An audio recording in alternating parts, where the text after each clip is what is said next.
자, 복음서에 나와 있는 예수님의 비유를 생각해 보고 있습니다. 자, 오늘은 마태복음 25장 31절부터 46절까지 나와 있는 양과 염소에 대한 비유를 함께 살펴보겠습니다. 말씀이 어렵지 않아서 제가 쭉 말씀을 한번 읽어보겠습니다. 31절부터 제가 말씀을 읽어드리면, 인자가 자기 영광으로 모든 천사와 함께 올 때에 자기 영광의 보좌에 앉으리니 모든 민족을 그 앞에 모으고 각각 분별하기를 목자가 양과 염소를 분별하는 것 같이 하여 양은 그 오른편에 염소는 왼편에 두리라. 그때 임금이 오른편에 있는 자들에게 이르시되 내 아버지께 복받을 자들이여 나와 창세로부터 너희를 위하여 예비된 나라를 상속하라. 내가 줄일 때에 너희가 먹을 것을 주었고 목마를 때에 마시게 하였고 나그네 되었을 때에 영접하였고 벗었을 때에 옷을 입혔고 병들었을 때에 돌아보았고 옥에 갇혔을 때에 와서 보았느니라. 이에 의인들이 대답하여 가로되 주여 우리가 어느 때에 주의 줄이신 것을 보고 공개하게 하였으며 목마르신 것을 보고 마시게 하였나이까.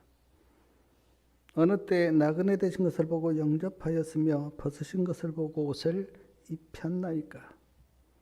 어느 때에 병드신 것이나 옥에 갇히신 것을 보고 가서 배웠나이까 하리니 임금이 대답하여 가라사대 내가 진실로 너희에게 이르노니 너희가 여기 내 형제 중에 지극히 작은 자 하나에게 한 것이 곧 나에게 한 것이니라 하시고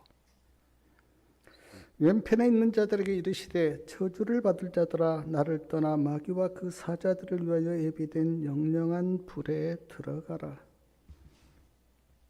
내가 줄일 때에 너희가 먹을 것을 주지 아니하였고 목마를 때에 마시게 하지 아니하였고 나그네 되었을 때에 영접하지 아니하였고 벗었을 때에 옷 입히지 아니하였고 병들었을 때와 옥에 갇혔을 때에 돌아보지 아니하였느라 하시니 저희도 대답하여 가로되 주여 우리가 어느 때에 주의 줄이신 것이나 목마르신 것이나 나그네 되신 것이나 벗으신 것이나 병드신 것이나 옥에 갇히신 것을 돌아보지 아니하였습니까?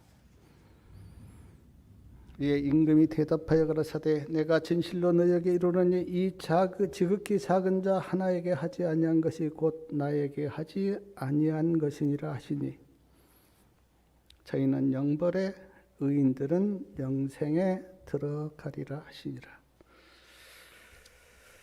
자, 여기까지가 양과 염소에 대한 비유입니다. 아마 성도님들이 말씀을 들으면서 무슨 말씀을 하고 계시는지 좀 이해는 되셨을 것 같습니다. 자, 오늘 말씀을 좀 영적으로 생각해 보면 여기 나오는 임금, 또 인자, 또 내가 줄일 때에 다 예수님을 가리킵니다. 양은 예수님 편에 있는 사람들을 가리키고 염소는 사단 편에 있는 사람들을 가리킵니다. 왜 양과 염소로 비유하였을까? 제가 양은 키워본 적이 없지만 염소는 어렸을 때 키운 적이 있는데 양과 염소의 그 특성을 보면 많이 달라요. 양은 주인을 졸졸 따라갑니다. 근데 염소는 주인을 따라가지 않아요. 제가 어렸을 때 끈을 잡고 이렇게 염소를 끊고 오면 염소가 앞으로 갔다 뒤로 갔다 난립니다. 양은 온순하고 염소는 이리저리 날뛰어요. 좀 특성이 달라요. 그래서 이렇게 양과 염소로 이렇게 분리한 것이 아닌가 하는 생각을 해봅니다. 오른편과 왼편이 나오는데 오른편은 성경에서 믿음의 편 그렇게 상징하고 왼편은 믿음의 편이 아닌 불신의 편 그렇게 상징하고 있습니다. 양과 염소의 비유가 주는 교훈이 무엇인지 좀 생각해 보면 차체 우리 32절 마태복음 25장 32절하고 33절 말씀 좀 같이 아까 제가 읽었는데 같이 한번 읽어보겠습니다. 32절하고 33절이요. 모든 민족을 그 앞에 모으고 각각 분별하기를 목자가 양과 염소를 분별하는 것 같이 하여 양은 그 오른편에 염소는 왼편에 두리라. 분별하였다라는 말이 두 번이나 나옵니다. 분별하였다, 나누었다라는 뜻이죠. 그러니까 나눈 겁니다. 나누어서 마태복음 25장 34절에 보면 오른편에 있는 자들에게 말씀하시기를 내 아버지께 복받을 자들이여 나와 창세로부터 너희를 위하여 예비된 나라를 상속하라라는 축복을 합니다. 그런데 나누어서 그 41절에 보면 왼편에 있는 자들에게 말씀하시기를 저주를 받을 자들아 나를 떠나 마귀와 그 사자들을 위하여 예비된 영영한 불에 들어가라. 아주 안 좋은 말씀을 하세요. 오른편에 있는 자들에게는 복받을 자들이라고 축복하시고 왼편에 있는 자들에게는 저주를 받는 자들이라고 말씀하십니다. 오른편에 있는 자들에게는 창세로부터 예비된 나라를 상속하라고 말씀하시고 왼편에 있는 자들에게는 영영한 불에 들어가라라고 말씀하십니다. 임금 곧 예수님이 오른편에 있는 사람들과 왼편에 있는 사람들에게 하신 말씀이 달라요.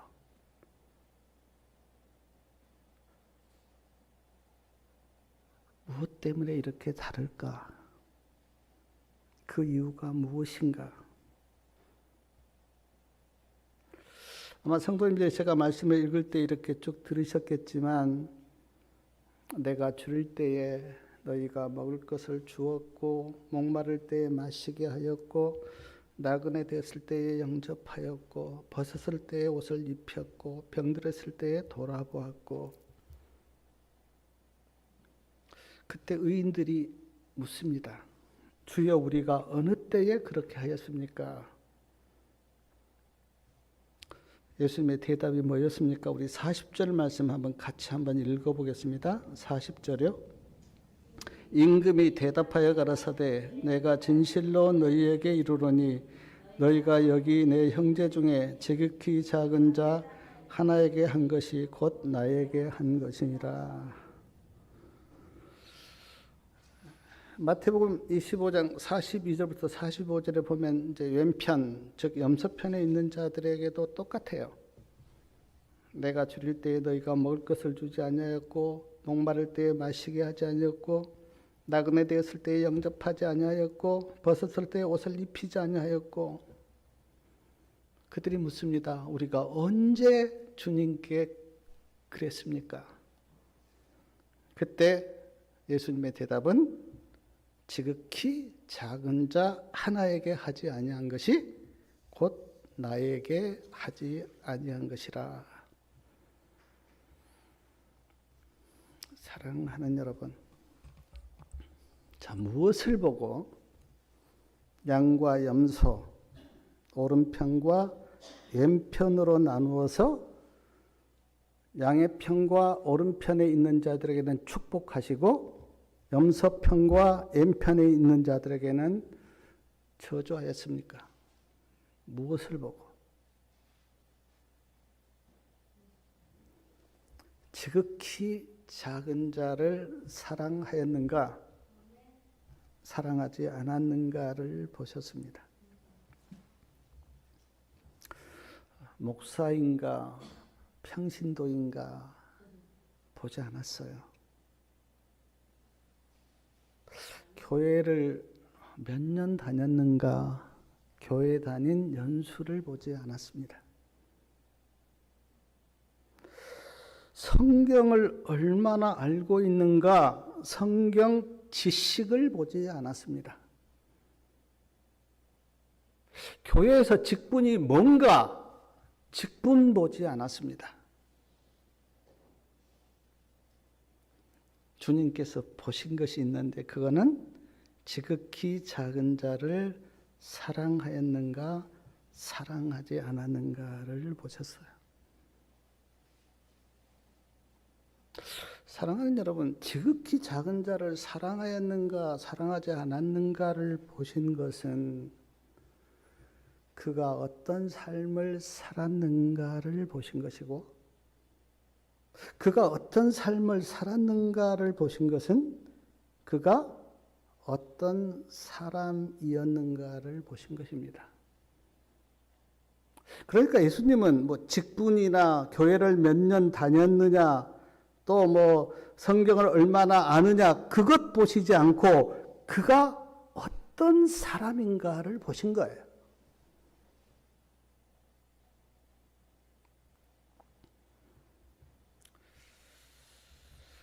좀 슬픈 일이지만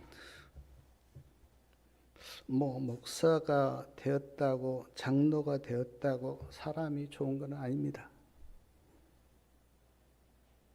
성경을 많이 안다고 사람이 된 것은 아니에요.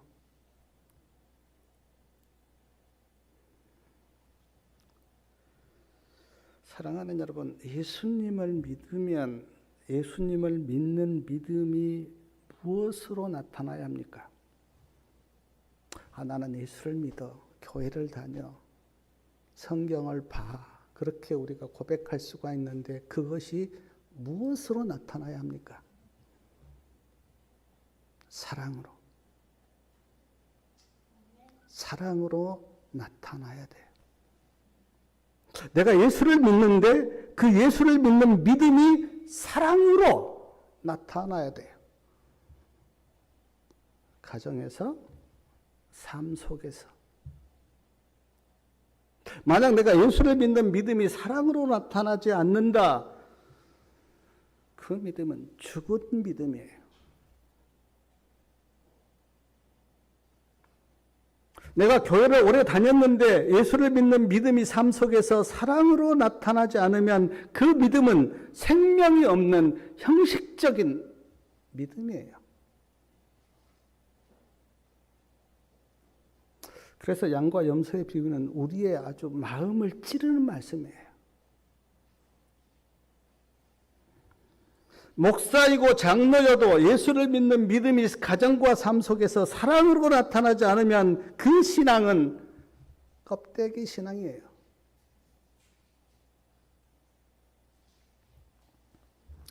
그래서 예수님께서 예수를 믿는 믿음이 사랑으로 나타났는지 사랑으로 나타나지 않았는지를 보실 것입니다. 마치 야고보가 순종하지 않는 믿음은 죽은 믿음이라고 말씀하신 것과 같아요. 그런데 제가 이렇게 말씀을 보다가 왜 오른편에 있는 자들의 믿음은 사랑으로 나타났는데 왼편에 있는 자들의 믿음은 사랑으로 나타나지 않았을까 생각해 보았어요. 물론 말씀에는 그 대답은 없습니다. 근데 제가 생각한 게 뭐냐면 오른편에 있는 자들의 마음속에는 예수님이 계셨고 왼편에 있는 자들의 마음속에는 예수님이 안 계셨다는 생각이 들었어요. 그러니까 마음에 예수님이 계신 자와 마음에 예수님이 안 계신 자의 차이가 삶과 생활 속에서 그렇게 드러난 거죠. 그러므로 양과 염소로 나누고 오른편과 왼편으로 나눈 것은 예수님이 계신 자와 예수님의 안 계신 자로 나눈 것과 같아요. 결과적으로는 그렇게 드러난 거예요. 삶 속에서 사랑이 있는 자는 그의 심령 속에 예수님이 계신 자이고, 삶 속에서 사랑이 없으면 그가 목사이든 장로이든 교사이든 수십 년을 교회를 다녔던 그 마음 속에는 예수님이 안 계신 것이라고 지금 양과 염소의 비유는 우리에게 말씀하고 있어요.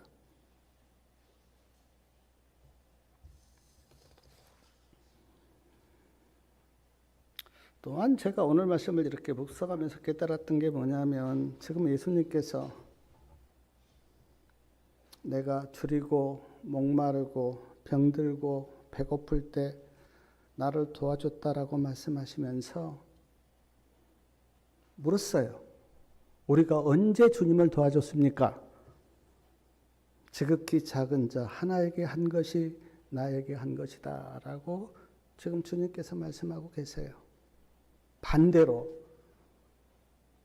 우리가 언제 주님을 돕지 않았습니까? 라고 이야기할 때 지극히 작은 자 하나에게 하지 아니한 것이 나에게 하지 아니한 것이라 그렇게 말씀하셨어요. 예수님과 지극히 작은 자를 동일시한 겁니다. 하나로 본 거예요. 하나로. 그렇다면 지극히 작은 자가 누구인가?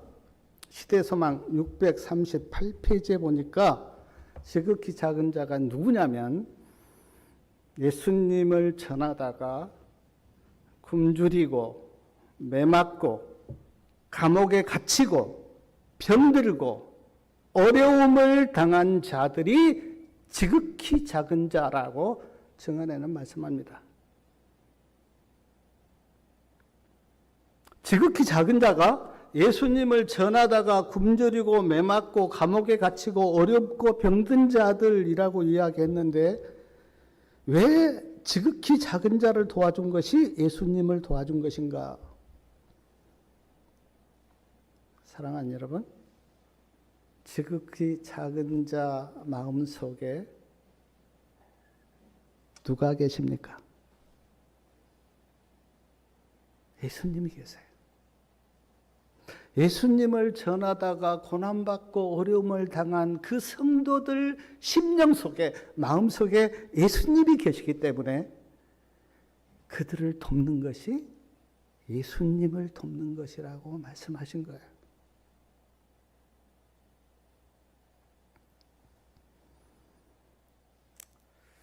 사도행전 9장에 보면 사도 바울이 다메섹으로, 이때는 사울이었는데 사울이 성도들을 붙잡아 오려고 다메섹으로 가고 있었습니다. 그런데 갑자기 밝은 빛이 비쳤어요. 그 빛을 보고 사도 바울이 눈이 감겨버렸어요. 그리고 땅에 쓰러졌습니다. 근데 하늘에서 소리가 들렸어요. 어떤 소리가 들렸습니까?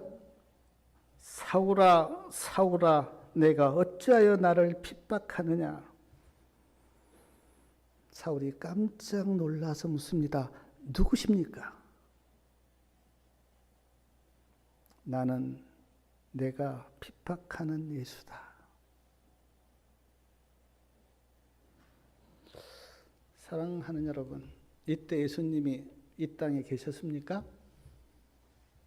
안 계셨어요. 부활하여 하늘에 가셨습니다. 예수님은 눈에 보이지도 않고, 물론 영으로 계시지만 예수님을 핍박할 수가 없어요. 사도 바울이 예수님을 핍박한 게 아닙니다. 예수를 믿는 성도들을 핍박했는데 예수님께서 뭐라고 말씀하시냐면, 사울아, 사울아, 내가 어찌하여 나를 핍박하느냐? 나는 내가 핍박하는 예수다.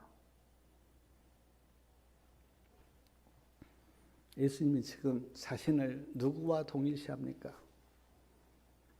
성도들과. 왜 예수님께서 자신을 예수를 믿는 성도들과 동일시합니까? 예수를 믿는 성도들 마음속에 누가 계시기 때문에, 예수님이 계시기 때문에.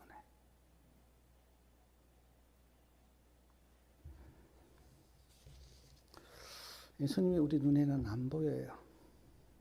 그러나 우리는 말씀을 보고 믿습니다. 아, 영으로 내 심령 속에 예수님이 계시는구나. 그렇게 우리는 말씀을 보고 믿어요. 그리고 내 심령 속에서 예수님이 역사하신 것을 보고 우리가 경험을 해요. 사랑하는 여러분, 성경에 예수님을 사랑하라, 예수님께 순종하라라는 말씀이 참 많이 나옵니다. 예수님이 눈에 보입니까? 안 보여요. 그래서 뭐 예수님을 사랑하고 예수님께 순종한다고 하는 말이 막연하게 들릴 수가 있어요.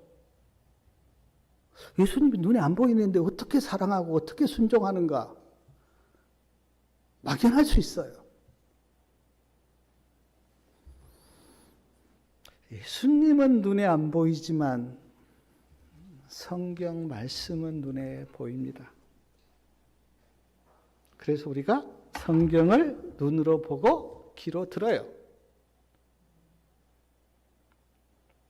그러므로 예수님을 사랑한다고 하는 것은 예수님이 하신 말씀을 사랑한다는 것이고, 말씀에 순종하는 것이 예수님께 순종하는 것이고, 말씀을 믿는 것이 예수님을 믿는 거예요. 왜냐하면 예수님은 눈에 보이지 않고 볼도 귀로 들을 수 없지만 말씀은 눈에 보이고 말씀은 우리가 귀로 들을 수 있기 때문에 예수님이 하신 말씀을 믿는 것이 예수님을 믿는 거예요. 조금 전에도 제가 말씀을 드렸습니다. 우리 예수님을 진실로 믿는 성도들 안에 예수님이 영으로 계신다. 그래서 성도를 돕는 것이 예수님을 돕는 것이고, 성도를 사랑하는 것이 예수님을 사랑하는 것이다. 그리고 또 하나, 예수님은 사랑이시고 긍휼이 많으시기 때문에 예수님이 어디에 계시는가? 사랑과 긍휼이 필요한 곳에 예수님은 계세요. 그러니까 잘 살고 높은 자리에 가서 예수님을 만나려고 하면 예수님 잘 못 만납니다. 물론 그들과도 예수님이 안 계신다는 건 아닌데, 정말 사랑이 필요하고 긍휼이 필요하고 은혜가 필요한 곳에 예수님은 계세요. 그래서 낮은 곳에 계신다, 그렇게 말씀합니다. 낮은 곳에.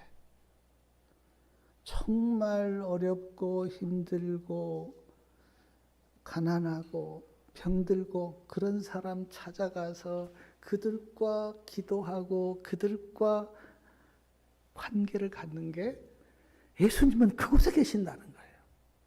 왜냐하면 사랑이시기 때문에.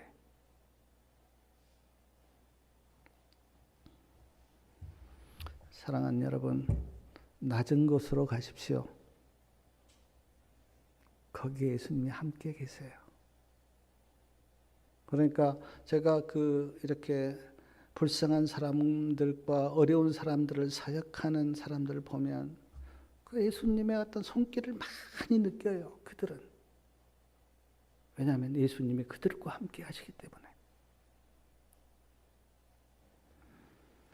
또한 시대소망 637페이지 보니까 양과 염소의 비유가 심판날의 관경을 묘사하고 있다, 그렇게 말씀하고 있는데, 오늘 말씀에 보면 오른편에 있는 자들에게는 창세로부터 너희를 위하여 예비된 나라를 상속하라, 그렇게 말씀하시고, 왼편에 있는 자들에게는 마귀와 그 사자들을 위하여 예비된 영영한 틀에 들어가라, 그렇게 말씀하신 걸 보면 분명히 심판을 묘사하고 있습니다. 심판이 나와요.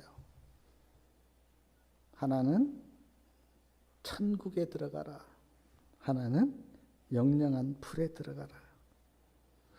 우리 오늘 양과 염소의 비유 제일 끝에 그 46절 말씀 같이 한번 읽어보겠습니다. 46절이요. 저희는 영벌에, 의인들은 영생에 들어가리라 하시니라. 여기 보니까 영벌 그리고 영생이 나오는데, 다 심판을 묘사하고 있습니다. 히브리서 9장 27절 말씀을 보면 한 번 죽는 것은 사람에게 정하신 것이요 그 후에는 심판이 있으리라 그렇게 말씀하셨는데, 교회를 다니고 예수를 믿는 자는 그 믿음이 진짜인지 가짜인지 조사 심판을 받습니다. 내 믿음이 진짜인지, 정말 예수를 믿는지, 아니면 그냥 형식적으로 믿는지 조사 심판을 받아요. 조사합니다.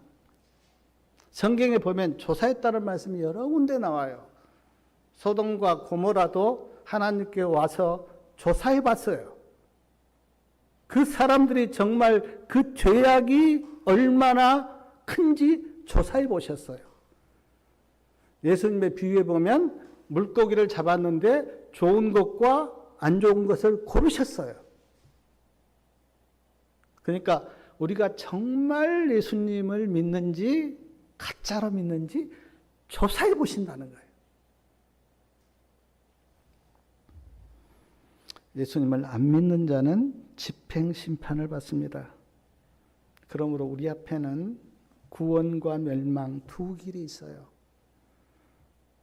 어떤 사람은 구원의 길을 가고 어떤 사람은 멸망의 길을 갑니다. 우리 신명기 30장 19절 말씀 같이 한번 읽어보겠습니다. 모세가 이스라엘 백성들에게 어떻게 말씀하셨는가? 신명기 30장 19절에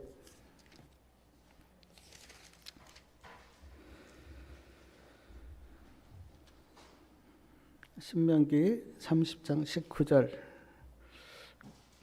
말씀 같이 한번 읽어보겠습니다. 내가 오늘날 천지를 불러서 너희에게 증거를 삼노라.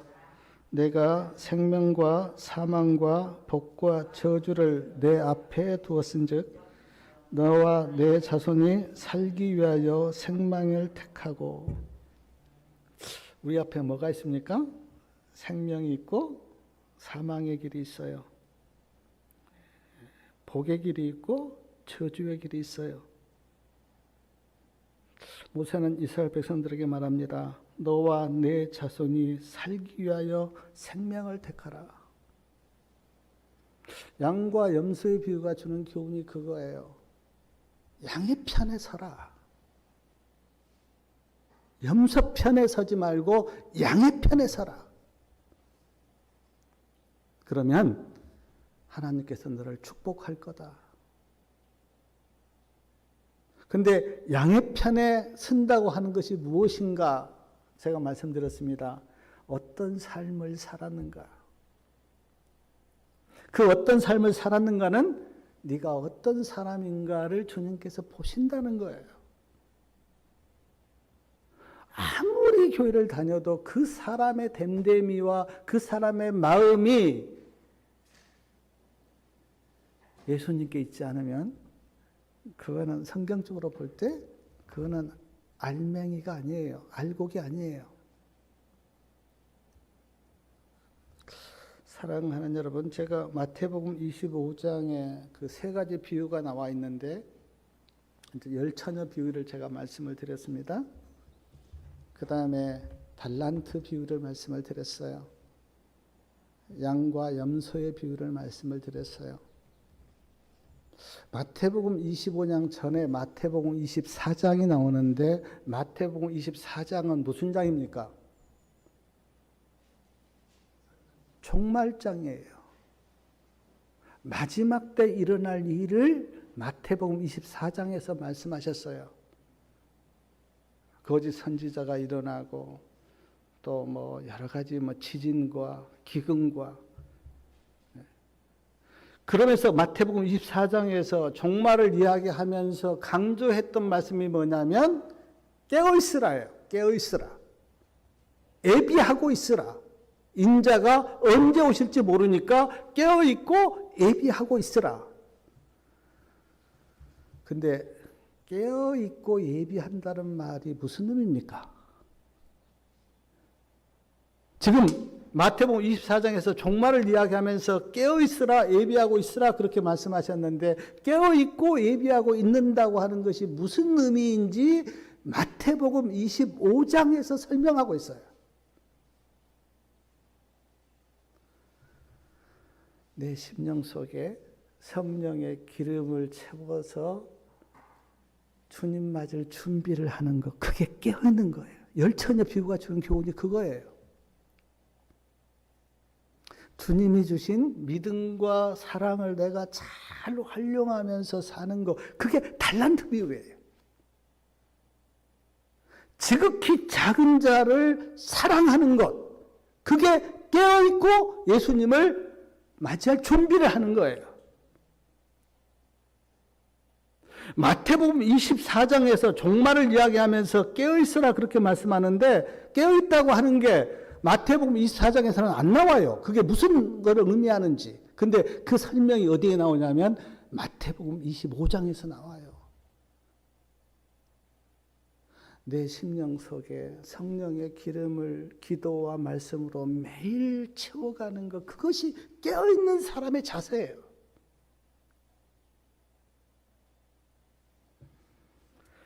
자, 마태복음 24장 제가 한번 좀 찾아서 한번 보겠습니다. 마태복음 24장에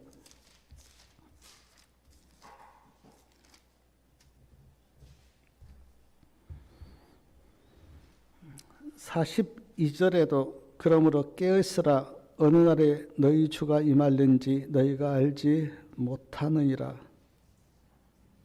44절 이러므로 너희도 예비하고 있으라 생각지 않은 때에 인자가 오리라. 그러면서 깨어있으라 예비하고 있으라 그렇게 말씀하시는데 그 설명이 어디에 나오냐면 마태복음 25장에서 나와요.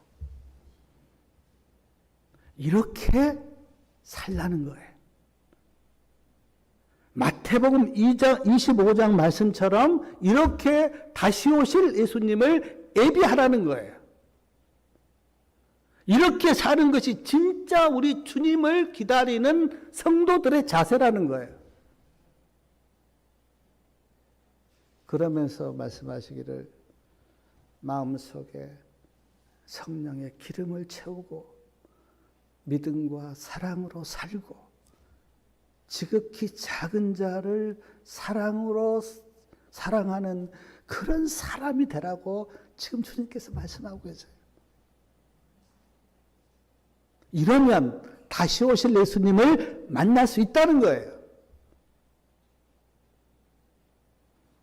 사랑하는 성도님 여러분, 마태복음 25장에서 나온 세 가지 비유를 마음에 깊이 새기고 이것이 깨어있는 사람의 삶이고 믿음이고 자세인데 이 말씀이 우리 성도님들에게 응하기를 바랍니다. 우리가 가정과 삶 속에서 사랑으로 살면 예수님께서 이렇게 축복하세요. 내 아버지께 복받을 자들이여 나와 창세로부터 너희를 위하여 예비된 나라를 상속하라. 하늘나라를 상속하라는 거예요. 본향에 들어오라는 거예요. 얼마나 놀라운 축복입니까? 사람들이 마태복음 24장을 읽으면서 종말에 이런 일이 있고 저런 일이 있고 이런 징조 저런 징조 이야기 참 많이 합니다. 근데 아무리 마지막 징조를 알아도 마태복음 25장에서 나오는 이 준비가 안 되면 하늘나라 못 갑니다. 물론 종말의 징조를 아는 것도 필요해요. 그러나 그보다 더 중요한 것은 마태복음 25장에 깨어있는 사람의 삶과 생활을 우리가 알 때 그 사람이 다시 오시는 예수님을 만날 수가 있어요. 이런 은혜와 축복이 우리 모든 성도님들 위해 있기를 바라면서 말씀을 마치겠습니다.